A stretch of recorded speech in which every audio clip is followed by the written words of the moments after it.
कालचा माझ्या भाषणाचा रोख हा गुहागर मधल्या बहुसंख्य ब्राह्मण समाजावरच होता। जो होता तो होताच, मी नाही म्हणणार नाही। ब्राह्मण समाज म्हणून मला पत्र का दिलं? पक्ष म्हणून पत्र द्यायचं?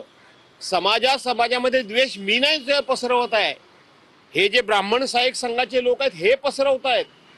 तुम्ही म्हणताय की मी माफी मागायला पाहिजे होती। कोणाची माफी? कशाबद्दल माफी? असं मी काय पाप केलं? की ब्राह्मण सहाय्यक संघानं मला पत्र द्यावं समाजाच्या वतीनं? मी समाजाचा कुठेही उल्लेख केलेला नाही।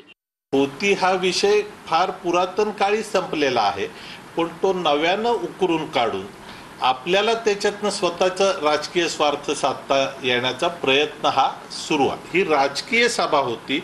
या राजकीय सभेमध्ये खोत, ब्राह्मण या सर्व विषयांचा वापर करून स्वतःची राजकीय पोळी भाजण्याचं काम करण्याचं काम सुरू आहे।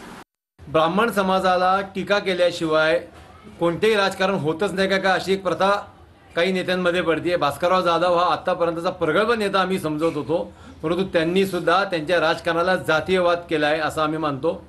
येणाऱ्या निवडणुकीमध्ये ब्राह्मण समाज जर जागा झाला आणि जर त्यांनी विरोध करायचा प्रयत्न केला तर निवडणुकीचा निकाल गुहागरमध्ये निश्चित बदलू शकतो, याची आपण जाणीव ठेवा।